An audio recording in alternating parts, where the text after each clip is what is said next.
नमस्कृत्य नरं चैव नरोत्तमं देवीं सरस्वतीं व्यासं ततो जयमुदीरयेत्। ओम नमो भगवते वासुदेवाय, ओम नमः पितामहाय, ओम नमः प्रजापतिभ्यः, ओम नमः कृष्णद्वैपायनाय, ओम नमः सर्वविघ्नविनायकेभ्यः।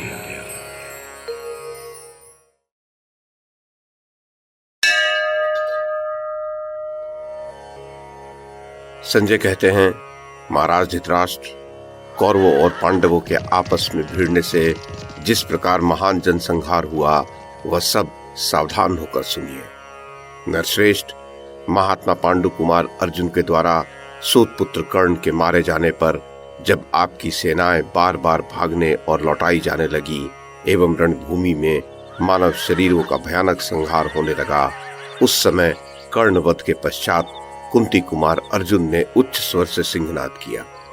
राजन, उसे सुनकर आपके पुत्रों के मन में बड़ा भारी भय समा गया।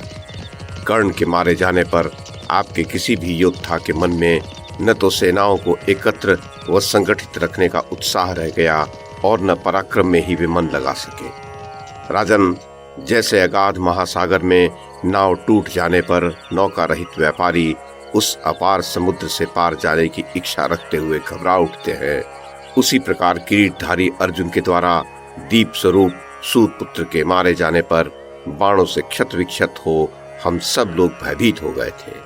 हम अनाथ होकर कोई रक्षक चाहते थे। हमारी दशा सिंह के सताए हुए मृगों, टूटे सिंह वाले वृषभों तथा जिनके दांत तोड़ दिए गए हों उन सर्पों की भांति हो रही थी। सायंकाल में सव्यसाची अर्जुन से परास्त होकर हम सब लोग शिविर की ओर लौटे। हमारी सेना के प्रमुख वीर मारे गए थे। हम सब लोग पैने बाणों से आहत होकर विध्वंस के निकट पहुंच गए थे।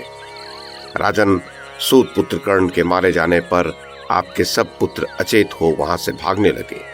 उन सब के कवच नष्ट हो गए थे। उन्हें इतनी भी सुध नहीं रह गई थी कि अब हम कहां और किस दिशा में जाएं। वे सब लोग एक दूसरे पर चोट करते और भय से संपूर्ण दिशाओं की ओर देखते हुए ऐसा समझते थे कि अर्जुन और भीमसेन मेरे ही पीछे लगे हुए हैं। भारत, ऐसा सोचकर वे हर्ष और उत्साह खो बैठते तथा लड़खड़ाकर गिर पड़ते थे।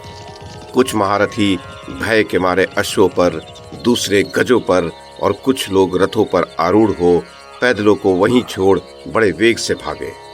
भागते हुए गजों ने बहुत से रथ तोड़ डाले, बड़े बड़े रथों ने अश्वारोहियों को कुचल दिया और दौड़ते हुए अश्व समूहों ने पैदल सैनिकों को अत्यंत आहत कर दिया। जैसे सर्पों और लुटेरों से भरे हुए जंगल में अपने साथियों से बिछड़े हुए लोग अनाथ के समान भटकते हैं, वही दशा उस समय सूत पुत्र कर्ण के मारे जाने पर आपके सैनिकों की हुई। कितने ही गज के सवार मारे गए, बहुत से गजराजों की सूंडें काट डाली गईं। सब लोग भय से पीड़ित होकर संपूर्ण जगत को अर्जुन में देख रहे थे। भीम के भय से पीड़ित हुए समस्त सैनिकों को भागते देख दुर्योधन ने हाय हाय करके अपने सारथी से कहा, जब मैं सेना के पिछले भाग में खड़ा हो हाथ में धनुष ले युद्ध करूंगा, उस समय कुंती कुमार अर्जुन मुझे लांघ कर आगे नहीं बढ़ सकेगा। अतः तुम अश्वों को आगे बढ़ाओ। जैसे महासागर तट को नहीं लांघ सकता, उसी प्रकार अर्जुन सम्रांगण में युद्ध करते हुए मुझ दुर्योधन को लांघ कर आगे जाने का साहस नहीं कर सकता। आज मैं श्री कृष्ण, अर्जुन, अभिमानी भीमसेन तथा शेष बचे हुए अन्य शत्रुओं का संहार करके कर्ण के ऋण से उऋण हो जाऊंगा। महाराज धृतराष्ट्र, कुरुराज दुर्योधन के इस श्रेष्ठ वीरोचित वचन को सुनकर सारथी ने सोने से सजाए हुए अश्वों को धीरे से आगे बढ़ाया। माननीय नरेश, उस समय अश्व, गज और रथों से रहित 25 सहस्त्र पैदल सैनिक धीरे धीरे पांडवों पर चढ़ाई करने लगे। तब क्रोध में भरे हुए भीमसेन और द्रुपद कुमार धृष्टद्युम्न ने अपनी चतुरंगिणी सेना के द्वारा उन्हें तितर बितर करके बाणों द्वारा अत्यंत क्षत विक्षत कर दिया। वे समस्त सैनिक भी भीमसेन और धृष्टद्युम्न का डटकर सामना करने लगे। दूसरे बहुत से योद्धा वहां उन दोनों के नाम ले लेकर ललकारने लगे। युद्ध स्थल में सामने खड़े हुए उन योद्धाओं के साथ जूझते समय भीमसेन को बड़ा क्रोध हुआ। वे तुरंत ही रथ से उतरकर हाथ में गदा ले उन सब के साथ युद्ध करने लगे। युद्ध धर्म के पालन की इच्छा रखने वाले कुंती कुमार भीमसेन ने स्वयं रथ पर बैठकर भूमि पर खड़े हुए पैदल सैनिकों के साथ युद्ध करना उचित नहीं समझा। वे अपने बाहुबल का भरोसा करके उन सब के साथ पैदल ही जूझने लगे। उन्होंने दंडपाणी यमराज के समान स्वर्ण पत्र से जटित विशाल गदा लेकर उसके द्वारा आपके समस्त सैनिकों का संहार आरंभ किया। उस समय अपने प्राणों और बंधु बांधवों का मोह छोड़कर रोष और आवेश में भरे हुए पैदल सैनिक युद्ध स्थल में भीमसेन की ओर उसी प्रकार दौड़े जैसे पतंग जलती हुई अग्नि पर टूट पड़ते हैं। क्रोध में भरे हुए वे रणदुर्मद योद्धा भीमसेन से भिड़कर सहसा उसी प्रकार आर्तनाद करने लगे जैसे प्राणियों के समुदाय यमराज को देखकर चीख उठते हैं। उस समय भीमसेन रणभूमि में शेन पक्षी की भांति विचर रहे थे। उन्होंने खड़ग और गदा के द्वारा आपके उन 25 सहस्त्र योद्धाओं को मार गिराया। सत्य पराक्रमी महाबली भीमसेन उस पैदल सेना का संहार करके धृष्टद्युम्न को आगे किए पुनः युद्ध के लिए डट गए। दूसरी ओर पराक्रमी अर्जुन ने रथ सेना पर आक्रमण किया। माद्री कुमार नकुल सहदेव तथा महाबली सात्विकी दुर्योधन की सेना का विनाश करते हुए बड़े वेग से शकुनी पर टूट पड़े। उन सब ने शकुनी के बहुत से अश्वारोहियों को अपने पैने बाणों से मारकर बड़ी उतावली के साथ वहां शकुनी पर धावा किया। फिर तो उनमें भारी युद्ध छिड़ गया। महाराज, तदनंतर अर्जुन ने अपने त्रिभुवन विख्यात गांडीव धनुष की टंकार करते हुए आपके रथियों की सेना में प्रवेश किया। श्री कृष्ण जिसके सारथी हैं, उस श्वेत अश्वों से जुते हुए रथ को और रथी योद्धा अर्जुन को आते देखकर आपके सारे रथी भय से भाग चले। तब रथों और अश्वों से रहित तथा बाणों से आच्छादित हुए 25 सहस्त्र पैदल योद्धाओं ने कुंती कुमार अर्जुन पर चढ़ाई की।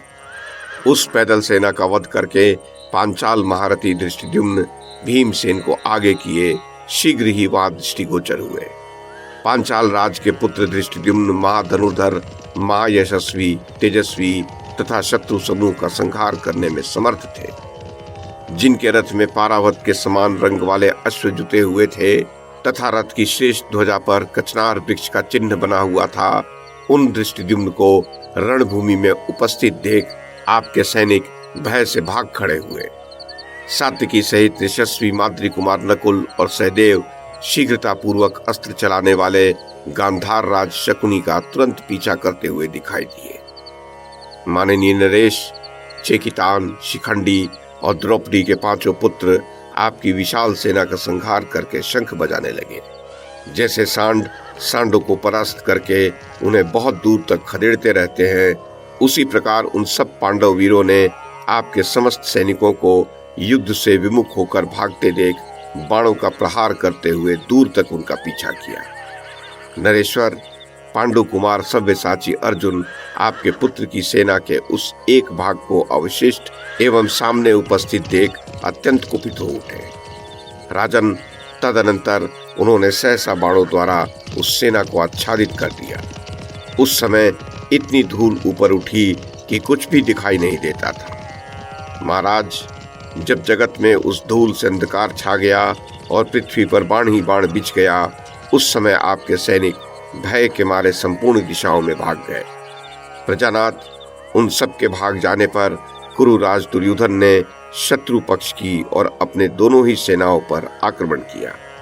भरत श्रेष्ठ, जैसे पूर्व काल में राजा बलि ने देवताओं को युद्ध के लिए ललकारा था, उसी प्रकार दुर्योधन ने समस्त पांडवों का आह्वान किया। तब वे पांडव योद्धा अत्यंत कुपित हो गर्जना करने वाले दुर्योधन को बारंबार फटकारते और क्रोध पूर्वक नाना प्रकार के अस्त्र शस्त्रों की वर्षा करते हुए एक साथ ही उस पर टूट पड़े। दुर्योधन भी बिना किसी घबराहट के अपने बाणों द्वारा उन शत्रुओं को छिन्न भिन्न करने लगा। वहां हम लोगों ने आपके पुत्र का अद्भुत पराक्रम देखा कि समस्त पांडव मिलकर भी उसे लांघ कर आगे नहीं बढ़ सके। दुर्योधन ने देखा कि मेरी सेना अत्यंत क्षत विक्षत हो रणभूमि से पलायन करने का विचार रखकर भाग रही है, परंतु अधिक दूर तक नहीं गई है। राजेंद्र, तब युद्ध का ही दृढ़ निश्चय रखने वाले आपके पुत्र ने उन समस्त सैनिकों को खड़ा करके उनका हर्ष बढ़ाते हुए कहा, वीरों, मैं भूतल पर और पर्वतों में भी कोई ऐसा स्थान नहीं देखता जहां चले जाने पर तुम लोगों को पांडव मार न सके। फिर तुम्हारे भागने से क्या लाभ? पांडवों के पास थोड़ी सी ही सेना शेष रह गई है और श्री कृष्ण तथा अर्जुन भी बहुत आहत हो चुके हैं। यदि हम सब लोग यहाँ डटे रहें तो निश्चय ही हमारी विजय होगी। यदि तुम लोग पृथक पृथक होकर भागोगे तो पांडव तुम सभी अपराधियों का पीछा करके तुम्हें मार डालेंगे। अतः युद्ध में ही मारा जाना हमारे लिए श्रेयस्कर होगा। क्षत्रिय धर्म के अनुसार युद्ध करने वाले वीरों के लिए संग्राम भूमि में होने वाली मृत्यु ही सुखद है, क्योंकि वहां मरा हुआ मनुष्य मृत्यु के दुख को नहीं जानता और मृत्यु के पश्चात अक्षय सुख का भागी होता है। जितने क्षत्रिय यहाँ आए हैं वे सब सुने। तुम लोग भागने पर अपने शत्रु भीमसेन के अधीन हो जाओगे, इसलिए अपने पिता पितामहों के द्वारा आचरण में लाए हुए धर्म का परित्याग न करो। क्षत्रिय के लिए युद्ध छोड़कर भागने से बढ़कर दूसरा कोई अत्यंत पापपूर्ण कर्म नहीं है। कौरवों, युद्ध धर्म से बढ़कर दूसरा कोई स्वर्ग का श्रेष्ठ मार्ग नहीं है। दीर्घ काल तक पुण्य कर्म करने से प्राप्त होने वाले पुण्य लोकों को वीर क्षत्रिय युद्ध से तत्काल प्राप्त कर लेता है। राजन, राजा दुर्योधन की उस बात का आदर करके वे महारथी क्षत्रिय पुनः युद्ध करने के लिए पांडवों के सामने गए। उन्हें पराजय असह्य हो उठी थी, इसलिए उन्होंने पराक्रम करने में ही मन लगाया। तदनंतर आपके और शत्रु पक्ष के सैनिकों में पुनः देवासुर संग्राम के समान अत्यंत भयंकर युद्ध होने लगा। महाराज धृतराष्ट्र, उस समय आपके पुत्र दुर्योधन ने अपनी सेना के साथ युधिष्ठिर आदि सभी पांडवों पर धावा किया था।